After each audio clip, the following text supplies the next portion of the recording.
SKOL Vikings, let's win this game. Vikings fan, what's happening in the halls of Minnesota right now is anything but normal. There's real heat around upgrading the run game. There's a guy on this roster who turned into the best kind of problem because the offense is trusting him more and more. There's also a big name getting dragged into the spotlight because of money. And in the middle of all that, the Giants just made a signing that could mess with the Vikings defense. All that and more, you're getting it right now. But before we dive into all of it, quick thing, subscribe to the channel, it's free, and it helps a ton to keep this community rolling. Hit the like button too, because that tells YouTube to push this video to more people in purple and gold, and it helps you get the next one. Let's go. Look at how fast this conversation is heating up for next year. Alex K. over at Bleacher Report dropped a list saying the best landing spot for Breece Hall could be Minnesota. I read it and had to bring it straight to you.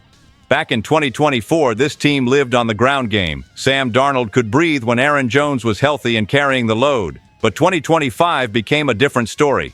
The run game stalled out. And then J.J. McCarthy, in his first year as the starter, started taking heat and pressure nonstop. And he still has to solve a lot with his arm. The logic in that piece is pretty simple. Aaron Jones is already on the other side of 30, and he missed a big chunk of the season after playing every game in 2024. If the team cuts him, it creates real cap room. People are talking about more than $7 million freed up. Then you've got Jordan Mason, who can help in a pinch. But he doesn't have the track record of being the guy for a full season. He has only a handful of starts across his career, and when the workload climbs, his body has shown signs.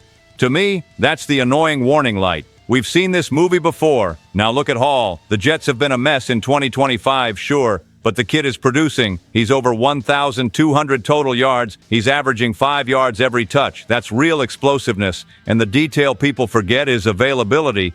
Yes, he tore up his knee back then, but he came back fast. He played all 17 games the next season. He missed just one game last year, and this year he's been steady too. In today's NFL, that matters a lot. A running back who disappears constantly kills the whole offensive plan. Now let me say this clearly, adding a player at that level changes how defenses have to play you. It opens up play action, it takes weight off McCarthy's shoulders, and it helps the offensive line because Hall threatens the edge and the inside, plus he can catch too. That gives you an easy outlet when things get messy. But I can't stop thinking about one question. What's that price tag in a market that keeps climbing? And does this staff really want to pay big for a running back? Or do they prefer the draft and a cheaper rotation? I know how the purple and gold crowd thinks. Half of you are yelling, "Go get him." The other half is thinking about a contract that turns into regret. I'm stuck in the middle. If the price is right, I'm in. And moves like that show ambition, no doubt. And this is the kind of fan read you don't get from a cold recap. Around here, we talk like people who live and breathe Vikings football every single day. I want to hear it from you. Would you pay for Breece Hall, or would you go with the cheaper plan? Don't bounce, because the next story is about Jalen Nailor. He became a trust guy for McCarthy, and that could turn into a heavy decision in 2026. Man, Jalen Nailor put the coaching staff in a corner that nobody expected at the start of the year. We all knew Justin Jefferson and Jordan Addison would be the top duo. That part is set. The question was always this: who holds down that third spot when the game gets tight? And Nailor showed up at the perfect time, right as J.J. McCarthy is learning the hard way. Dustin Baker from Vikings territory shared something that lines up with what we're seeing on Sundays. The staff has believed in Nailor for years, even when the numbers didn't pop. Now they're popping. He's cleaner in his roots. He's more reliable with his hands. And he's playing with a different kind of confidence. That 50-50 ball that used to look shaky, he attacks it now. That changes everything for a young quarterback. And here's the other part. Quarterbacks remember who shows up when the clock is swallowing you. McCarthy has been up and down. That's normal. But you can feel it. In messy moments, he looks for Nailor. Having a trusted target outside the obvious names is gold, especially when the offensive line is patched together, and you have to get the ball out fast. Now comes the real dilemma. The Vikings used premium draft capital on Ty Felton. You can't pretend that doesn't matter. The plan was clear. This kid becomes wide receiver 3. But the locker room doesn't care about a pretty plan. It cares about who produces on Sunday. And Nailor has been producing. 2 touchdowns against Dallas made noise. And there's more. He blocks like he means it. That keeps him on the field in any package. And even with 26 catches for 395 yards, his impact has been bigger than the stat line looks. To me, there's a risk here you can't ignore. If the team gets stubborn, it could lose a guy who became a trust option for your young quarterback. And letting that happen because you're married to the draft plan is just asking for pain later. At the same time, I get the cap side too. If he wants established receiver money, the bill comes due. Baker floated a prove-it range of $8 million to $12 million. And if it turns into something bigger, like 3 years, the tone changes fast. Then you have to look at the rest of the roster and decide where it hurts less. What would I like to see? A smart deal, a contract that respects his growth and doesn't crush flexibility. Because if Felton blows up, great. You've got depth. If he doesn't, you're not naked at the position. Simple as that, but Naylor still has to finish strong. If he disappears in the last games, the front office will use that as an excuse.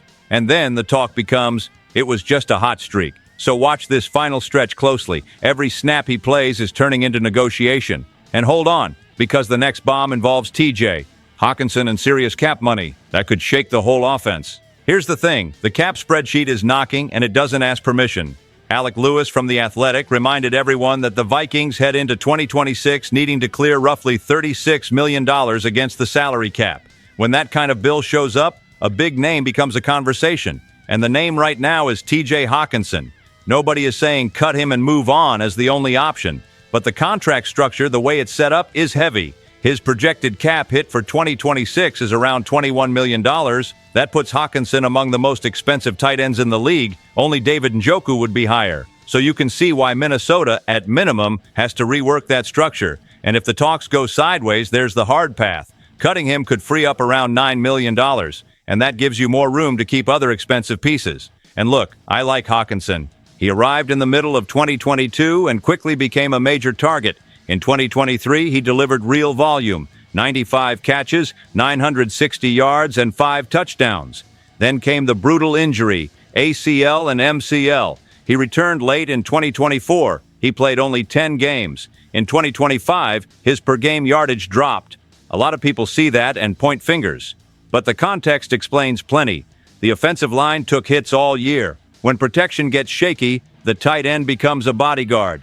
And the staff asked Hawkinson to pass block more than he ever has. That naturally takes the ball away from him. Simple. And there's also been a quarterback roller coaster. He had solid chemistry with Kirk Cousins and Sam Darnold. Now he's catching passes in a developing J.J. McCarthy offense.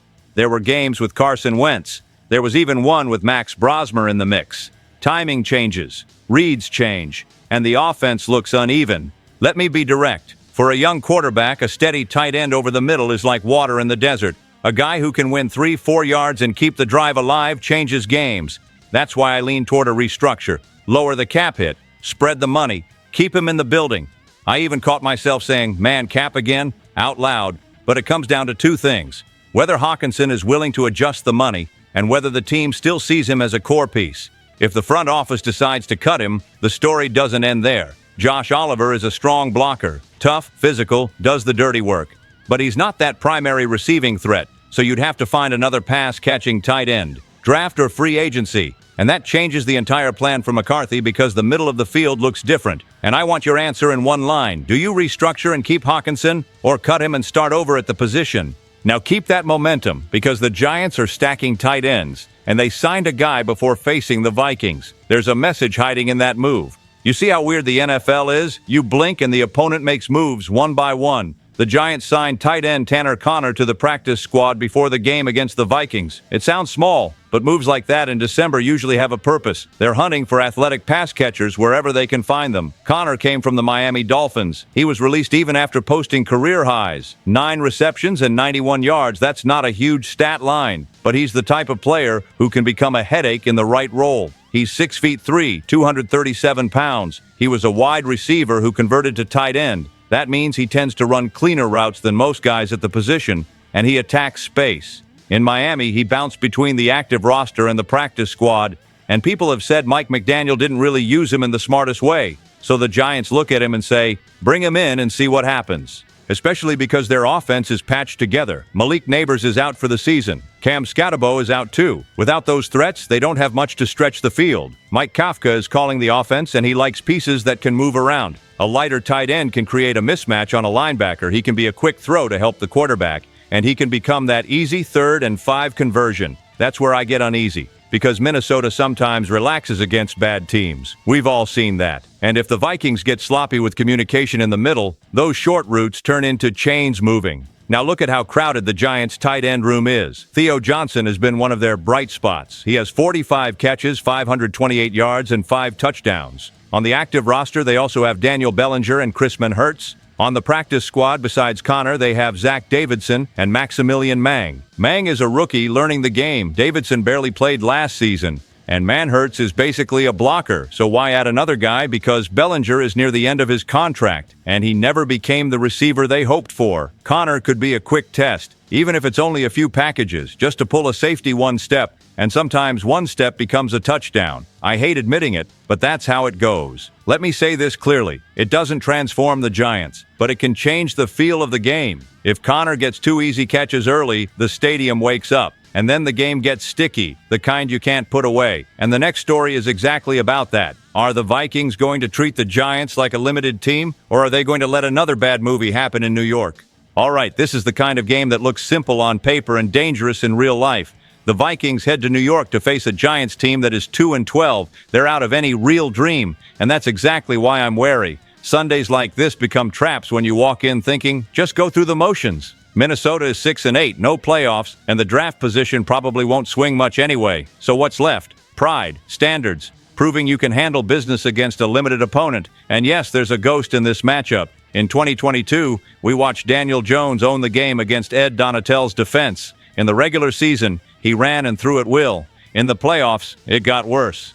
That was a punch to the gut for the purple and gold crowd. And the wound opened again when Jones ended up in Minnesota, learned, and then left for the Colts. Weird story, painful to remember. But the point here is not revenge, it's discipline. Because the Giants changed quarterbacks, and the danger still looks familiar. They went through the Russell Wilson experience and the Jameis Winston experience, but now the guy is Jackson Dart, young, quick legs, and reckless in the way that scares you. He completes 62.5% of his passes. He has 13 touchdown passes and only 4 interceptions. On the ground, he has 400 rushing yards and 7 more touchdowns. He doesn't avoid contact, he seeks it. And if you don't tackle cleanly, that turns into long drives and an ugly game. Let me be honest with you. I do not want to see Dart turn into Daniel Jones against the Vikings again. The defense has to set the edge. They have to keep eyes on the scramble, and the first hit has to finish. If it turns into arm tackles, he slips out. Then the stadium wakes up. Their sideline gets life. And you lose control of the rhythm. On offense, the demand is simple too. Kevin O'Connell has to call a game that doesn't put everything on J.J. McCarthy's shoulders. Even with the season winding down, you're still building habits. And good habits are running with purpose, leaning on play action, and avoiding stupid turnovers. Because if you hand extra possessions to a bad team, you manufacture chaos. And then you're begging to get embarrassed on the road in your final trip of the year. And here's one more thing worth repeating. The Giants have been without Malik Neighbors for weeks. They have no reason to hang around in this game. If Minnesota shows up locked in, they can bury it early. If they show up loose, they give hope. And hope in the NFL is poison. All of this pulls the conversation to a bigger place. When you combine cap pressure, roster decisions, and a game that tests maturity, you start to see what this team really is and what it still needs to become.